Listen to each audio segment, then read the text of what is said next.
नमस्कार, public news देख रहे हैं आप सभी। एग्जिट पोल बिहार में एनडीए की सरकार बना रहा है, जिसके बाद महागठबंधन में भगदड़ शुरू हो चुकी है। सबसे बुरी स्थिति कांग्रेस की है, जहां राहुल गांधी के खिलाफ बड़े नेताओं ने मोर्चा खोल दिया है। शकील अहमद ने पार्टी की प्राथमिक सदस्यता से इस्तीफा दे दिया है। शकील अहमद कांग्रेस के बहुत सीनियर और वरिष्ठ लीडर है।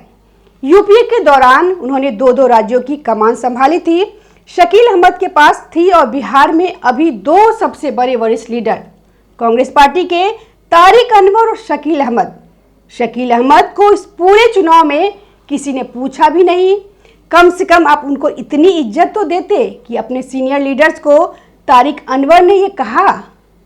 एग्जिट पोल आते ही भारी मन से उन्होंने कहा, टेलीविजन पे आकर के उन्होंने कहा, अगर एग्जिट पोल अगर सही है तो फिर हमसे गलती हो गई जनता के मूड को समझने में। वो साफ साफ कह रहे हैं कि राहुल गांधी बिना मतलब के वोट चोरी का मुद्दा उठा दिए थे, जनता के मूड को नहीं समझ सके और हम लोग गलत लाइन पे चले गए। एग्जिट पोल आने के कुछ घंटे बीते नहीं और शकील अहमद ने इस्तीफा दे दिया। आप देखिए, इस तरह के लीडर अगर आपकी पार्टी के अंदर में है जो इतना ज्यादा डेडिकेटेड है।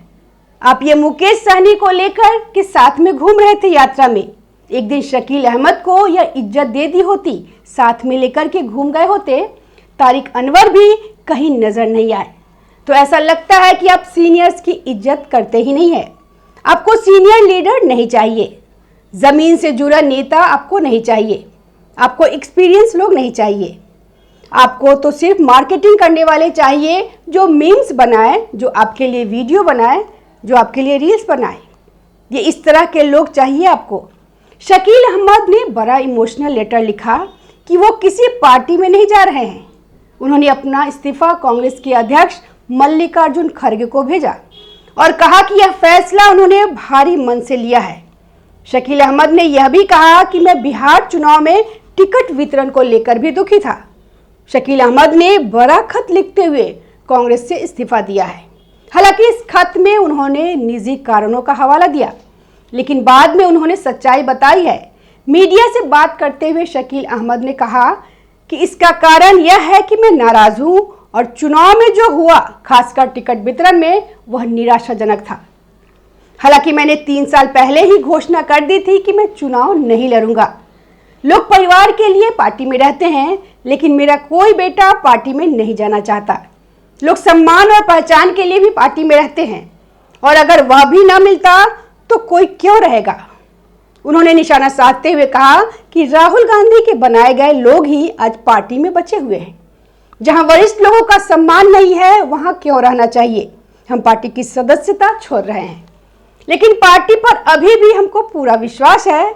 यह कहना इतना आसान नहीं है कि राहुल गांधी का नेतृत्व विफल हो रहा है। शकील अहमद ने यह भी कहा कि मैंने जानबूझकर आज का दिन चुना, क्योंकि मैंने 15 दिन पहले ही फैसला ले लिया था, लेकिन मैं चुनाव के बीच में इस्तीफा देकर गलत संदेश नहीं देना चाहता था। तो देखा आपने कैसे इस्तीफा देकर कांग्रेस के बड़े नेता यह बता रहे हैं कि कांग्रेस में सब कुछ ठीक नहीं है, लेकिन हार के बाद राहुल गांधी वोट चोरी का आरोप लगाने लगते हैं।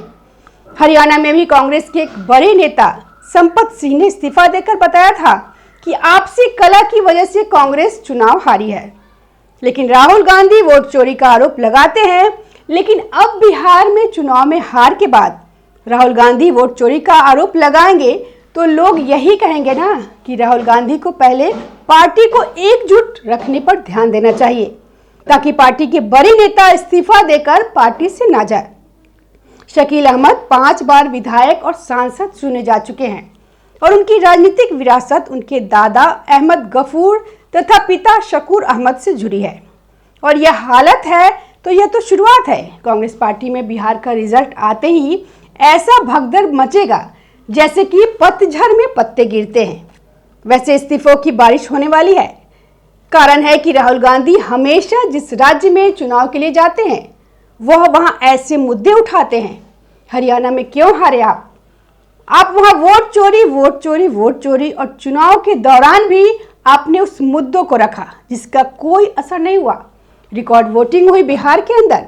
मतलब जनता जिस इलेक्शन कमीशन के ऊपर भरोसा दिखा रही है, उसको ही आप आड़े हाथ ले रहे हो, तो ये राहुल गांधी तो चारों तरफ से घिरेंगे ही कांग्रेस पार्टी के अंदर, और सारा ठेकरा, चाहे वो मुकेश सहनी हो, चाहे वो तेजस्वी यादव हो, चाहे वामपंथी हो, ये चुनाव हारने के बाद सारा कूड़ा करकट जो है वो राहुल गांधी के सर पे फेंकने वाले हैं।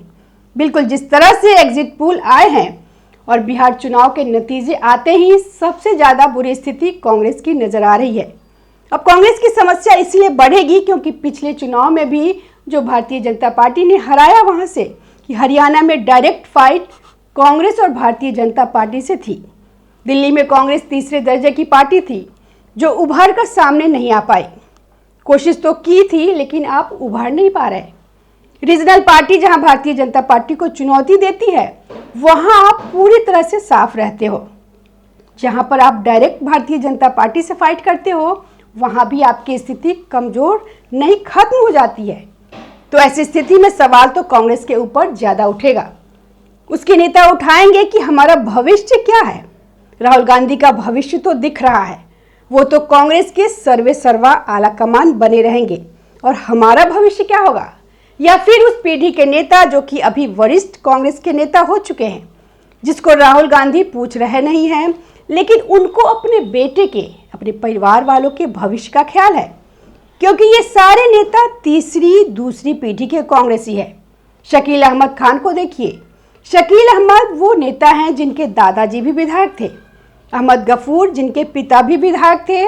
शकूर अहमद और जो खुद भी विधायक 80 के टिकट के बाद या अपने पिता के बाद यह विधायक बनना शुरू किए, उसके बाद विधायक बने, सांसद बने, ये कई पदों पर रहे, बिहार प्रदेश के कांग्रेस अध्यक्ष भी रहे। तो ऐसी स्थितियों में सबको लग रहा है कि आगे क्या।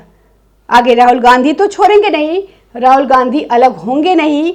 उन्होंने तो प्रियंका वाड्रा को भी दबोच के रखा। यहाँ तक कि उनकी महत्वाकांक्षा ऐसी थी कि माँ बेटे ने मिलकर अपने परिवार में ही लंबे समय तक प्रियंका वाड्रा को आगे नहीं बढ़ने दिया। तो ऐसी स्थितियों में कांग्रेस पर ज्यादा सवाल उठ रहे हैं। इस्तीफे उसके हो रहे हैं कि आगे चुनाव पश्चिम बंगाल में है, वहां पर कांग्रेस का कोई लीडर दिख नहीं रहा। अधीर रंजन चौधरी को इसीलिए साइड कर दिया गया क्योंकि वो बार बार ममता बनर्जी को चैलेंज करते थे। अब एक नया प्रदेश अध्यक्ष कोई सरकार बनाया, वो जो है चुपचाप बैठा रहता है ममता बनर्जी की गोद में, उसी से पैसा लेता है, सेटिंग करता है, और कांग्रेस के बदले कांग्रेस के खिलाफ बैटिंग करता है, जैसे अखिलेश प्रसाद सिंह बिहार में किया करते थे। धन्यवाद। हमारे वीडियो को लाइक कीजिए, शेयर कीजिए और हमारे चैनल को सब्सक्राइब कीजिए। ताज़ा खबरों से जुड़े रहने के लिए हमारे चैनल को सब्सक्राइब करें और बेल आइकन को दबाना ना भूलें, ताकि हर खबर की नोटिफिकेशन आपको मिलती रहे।